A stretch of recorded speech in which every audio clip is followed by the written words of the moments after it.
This is Liars, Cheats, and Thieves, and Everything in Between, with your hosts, Sarita Patel and Latham Woodward. Welcome to Episode 5 of Liars, Cheats, and Thieves, and Everything in Between. This episode is entitled The Narcissist Next Door. Enjoy. This week's episode, The Narcissist Next Door. Welcome, Sarita. Hey, Latham. How are you? I'm good. I'm glad to be back in studio with you. All new mics and all new stuff here, so it's all exciting. So tell us about this week's title. Well, so I thought about The Narcissist Next Door because a bunch of people called me after listening to that Gilligan's Island episode that we did. Yeah. And, partly because they never really thought about Gilligan's Island at a character level. Right. But one of my friends who was a personal assistant around 30 years ago in Silicon Valley, she called me to talk about Gilligan's Island. And she asked me if I remembered how often she would call me for advice on how to deal with her bosses. Mm-hmm. And it made me remember that this whole word narcissism, now I hear it every day. I can't open up an Instagram post that doesn't talk about it. everything. There's at least 100 people talking about narcissistic abuse and, all of the things that you have to do to sort of brace up. And it makes you look at people around you, too. Like, wait a minute, that guy's a narcissist kind of thing. I don't know. Is that conditioned reality? You know what I mean? Well, that's what we're here to talk about. Because, exactly. I look at it like, yes, I think it's very, very important that people know the severity of this, what do you want to call it? It's a diagnosis. It's a condition. And there are various levels of it, right? Yeah. And you have to have a healthy amount of narcissism to even function as an independent human being. Right. Well, you want to be able to stand out. You want to defend yourself, right? Mm-hmm. And I think sometimes that might be misinterpreted as narcissism, perhaps by some people. Mm-hmm. But some people, it's just like their self-defense mechanism, right? Yeah. Could be. And I think the more and more we talk out loud to each other and to our friends, going past whatever your definition of a word is incredibly important. Like, we just can't have these short, I agree or I disagree, and now we're going to walk away because we agree to disagree. Right. The thing with the narcissist YouTube videos, at least, that I've been seeing, mm-hmm. is that they're really cautionary tales, meaning watch out for this person mm-hmm. in your life. This person is polluting your stream, or this person is making your life difficult, but it's because they're catering to themselves. Right. So that goes back to, we see a lot of shows with a lot of theoretical descriptions, but the reality is, like I when my girlfriend called me and said, you used to help me all the time, I do realize why I helped her. And it was because I was in a lot of those situations and I didn't even really know it mm-hmm. until, you get your knees skidded a few too many times and you look down and, you're like, well, I had something to do with that. Right. What do you think? I mean, what's your take on it? Is narcissism a real thing? Yeah, I think it is a real thing. And is it an everyday occurrence to you? Do you see it every day? I see it every day. Okay. Yeah, and I think it is based on a lot of how our society is built. Like right now, we live in a system that is set up and promotes excessive narcissism.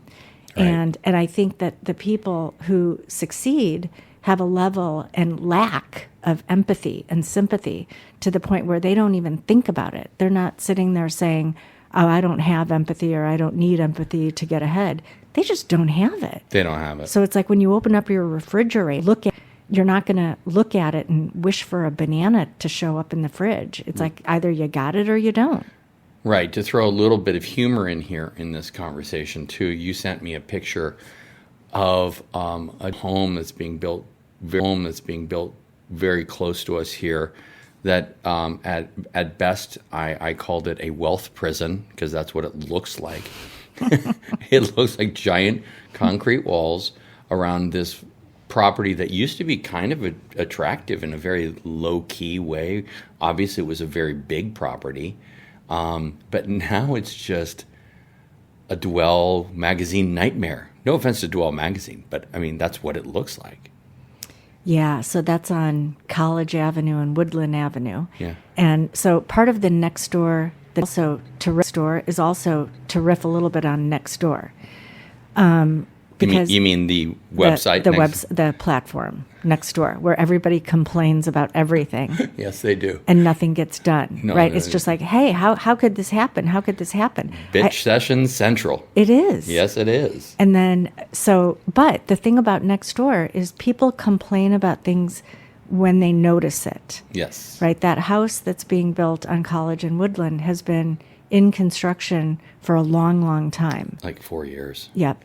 Maybe more. The permits, the design of it, the getting it approved. And so now that it's going up, people are complaining. Well, nobody's going to shut that project down now. Oh, no. That wealth prison is built.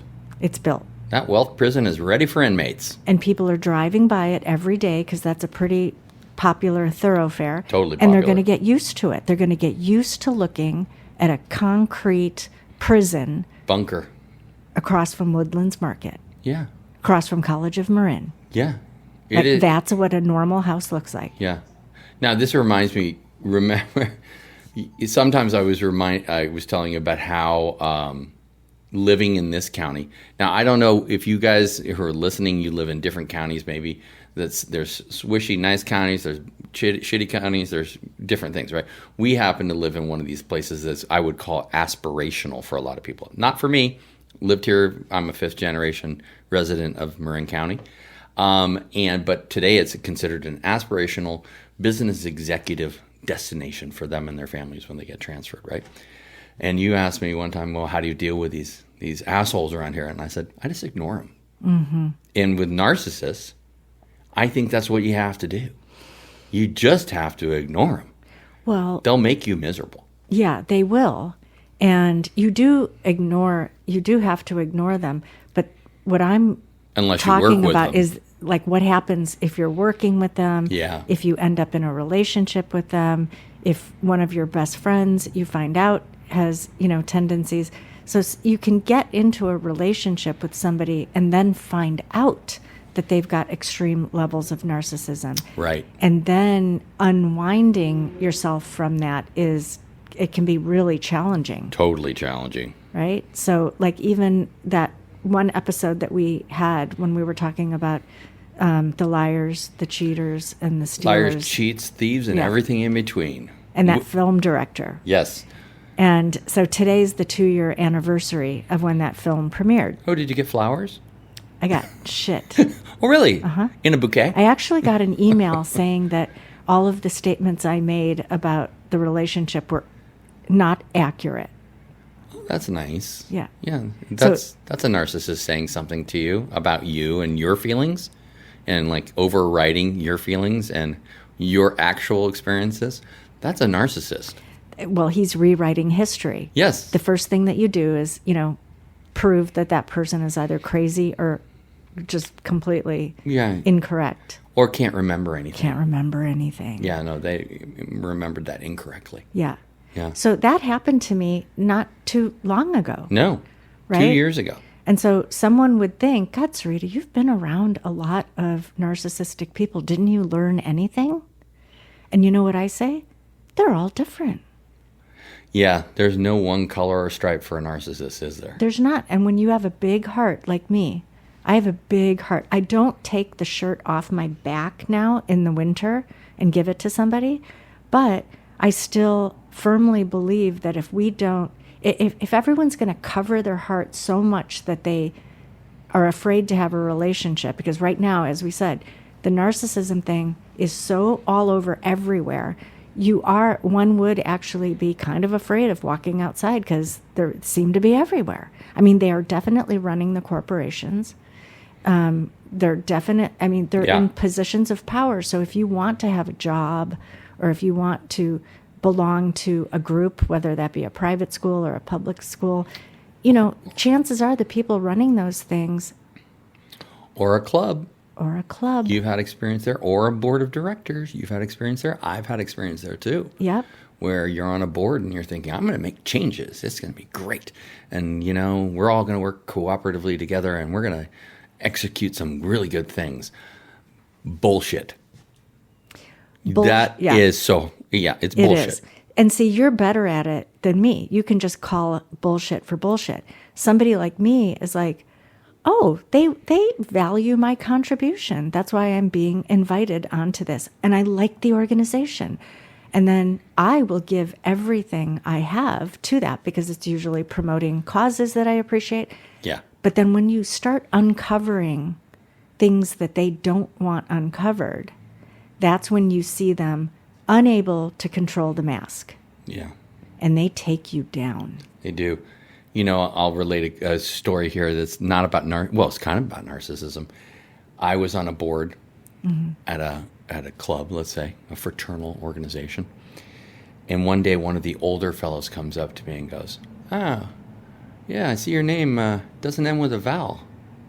You're never going anywhere in this club, kid."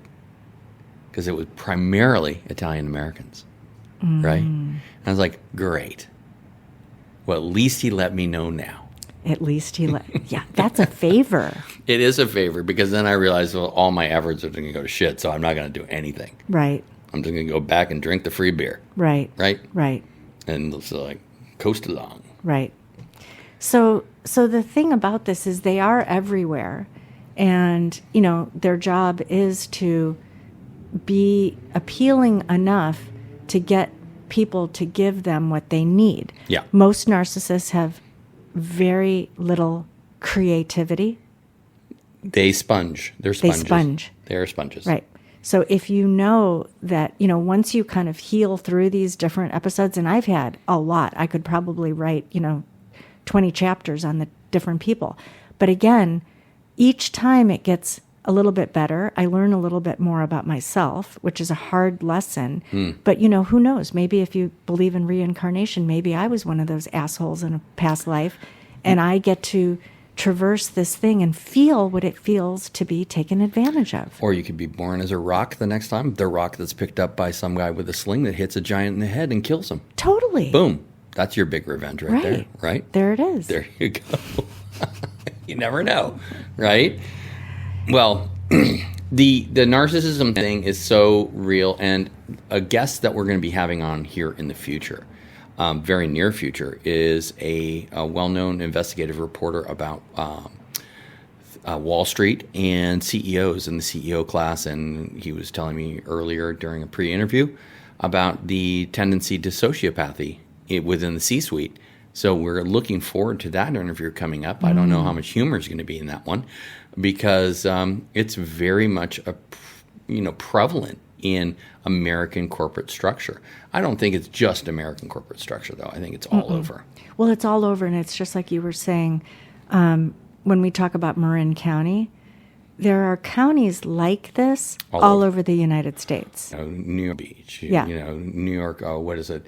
What's the big county outside of in Connecticut, and New York City, and all these little pockets of tilted to wealthier people, whether it's Santa Clara County or L.A. County or Orange County, for God's sake, all of these places in California that are just these little pockets of just real narcissism, real intense me. I mean, there's a joke. You've heard the joke about what do we call Mill Valley? It's called Me Valley. Yeah, because it's all about you. Right. And that's a real thing around here. Yeah, it is a real thing, and so again, but there's a lot of really good people here, and I'm not saying tremendous that amount of good are people, bad people. It's a trait. Okay, it is a trait. And the reason I bring this up is you and I have had lots of conversations with old timers of Marin. Yes. And as the old timers leave because it's unaffordable or they're just kind of done with it and they want to have some peace in their life, there's always this recycling of people. And so the younger generation have no idea what the older Marin was like.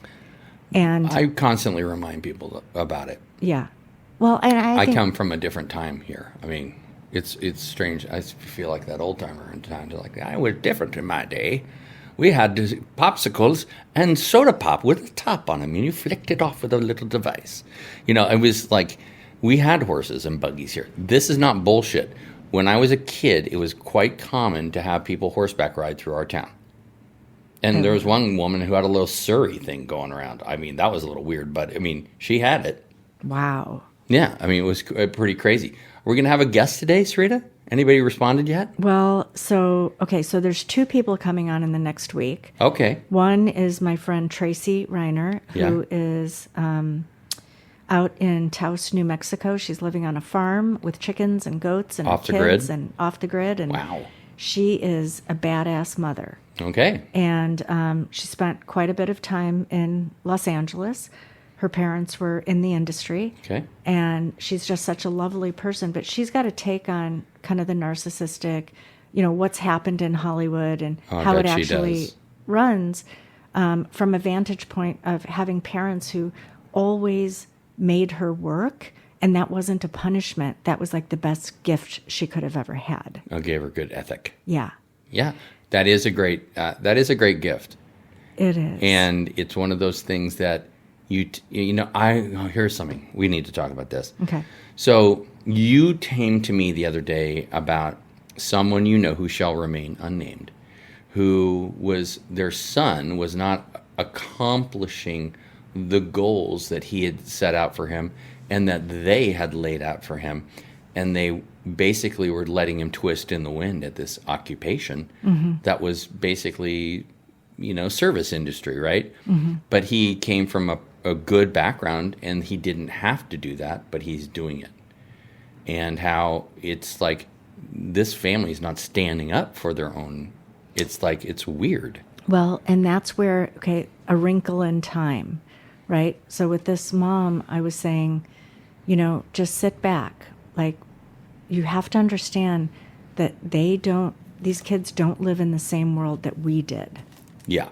And if we don't erase that narrative and we put it upon them, these kids will suffer as adults. You're already seeing it. And, yes. the mom, she said, I haven't been doing a good job.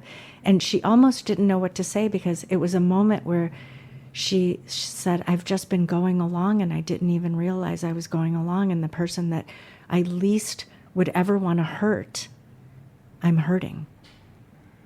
Right. Maybe for some of what she thought were good reasons. She did. Yeah. And that that's a tough reality, It's a very tough reality to face, that you are up against, your best intentions are not working. They're not working. And this last summer, I had a bunch of kids work with me over the summer because I knew the parents needed a break. And that's when you really see that this is a condition that is not unique to specific families. It's now, I worked for a very wealthy family for a long time. And you've heard me say the story where I said, I'm going to put the kids first. The business is next. And because I didn't want the kids to grow up and go, I don't even remember my childhood. We remember all the business that was happening here. But we don't remember anyone greeting us at the door, letting us sit in their lap, coloring with us, sharing, their fears. I mean, it was like that those opportunities can be lost just by the hustle of day-to-day life. Yeah, there is a corollary to that, what you went through. Let's just say a relative of mine, very close relative of mine, grew up in an environment where they were all sent off to boarding school at 7 years old. All of them. Wow. And while this person was at boarding school, his brother, who was 5 years older, died at boarding school without enough time for the parents to get there. So he was there alone with his brother when he died. So and this was quite common in this group, to send your kids off to boarding school. It's kind of that old English thing, right? Mm-hmm.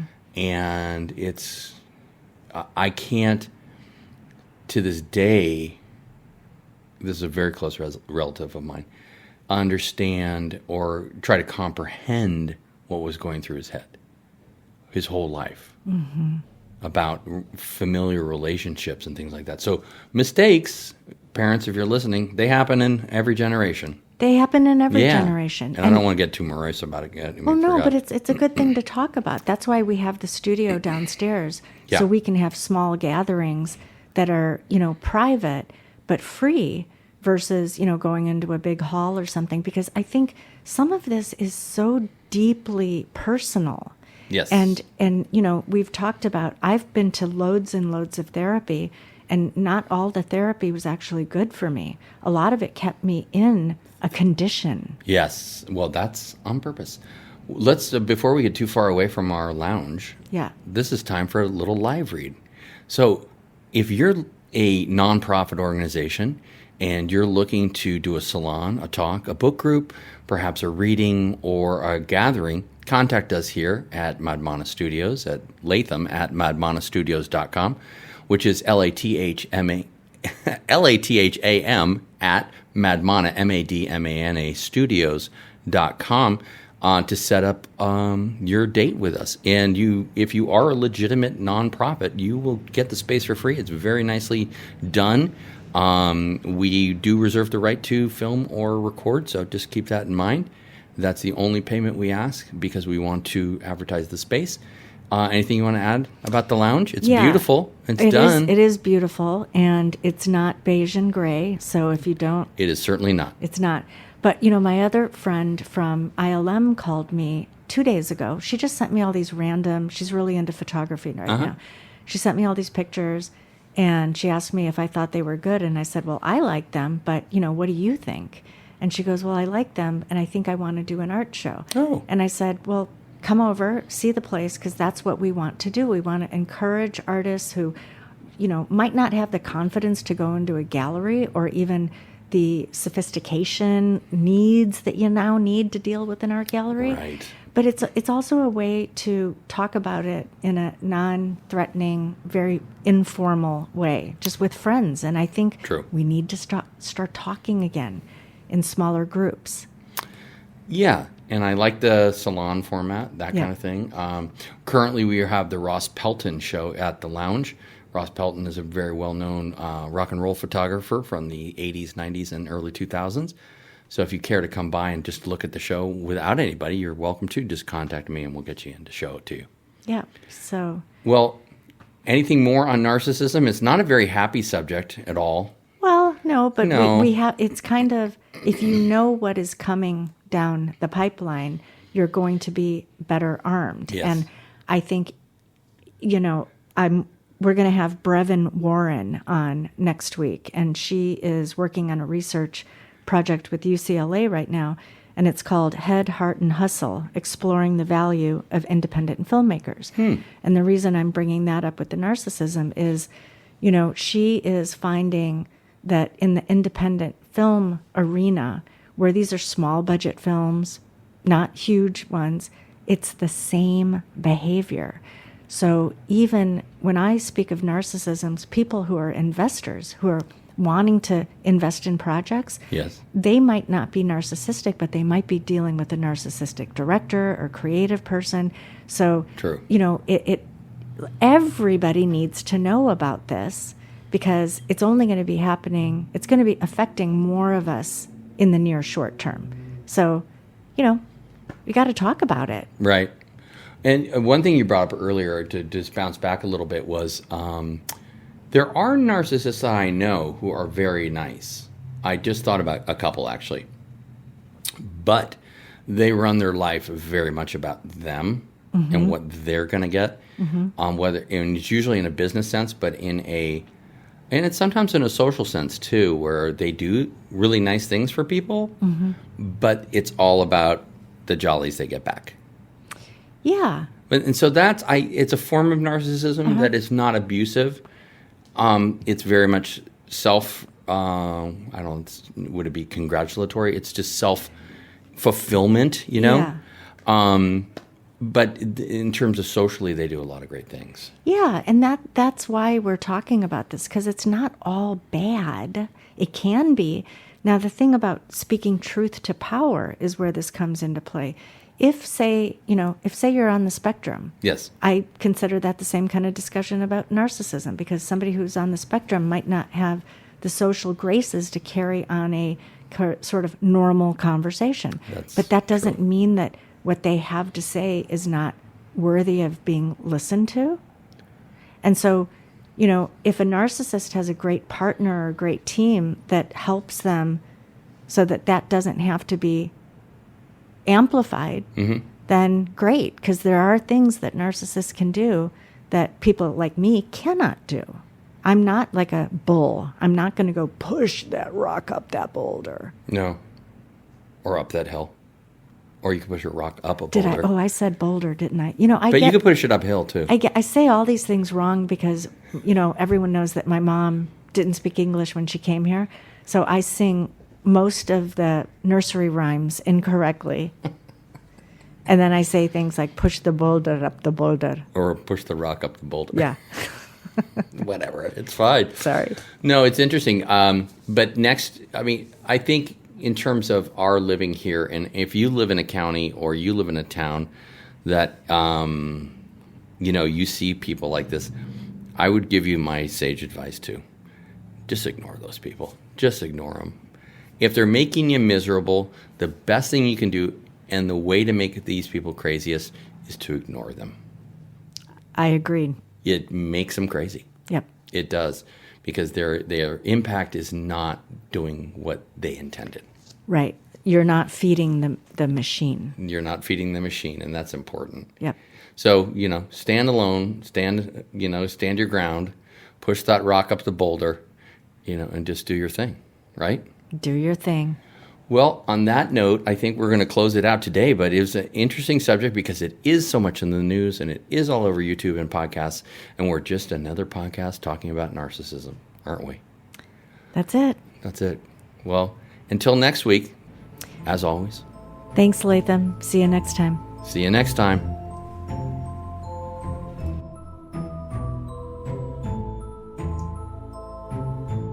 This episode brought to you by Madmana Studios in San Anselmo, California. You can reach us by emailing us at Latham, Latham, at madmanastudios.com. We respond to all emails and love to get your feedback. Until next time, this is Liars, Cheats, and Thieves, and everything in between. The views expressed on this podcast are solely those of our guest. This is also intended for entertainment purposes only. Names have been changed where necessary. This podcast is copyrighted by Madmana Studios 2025. All rights reserved.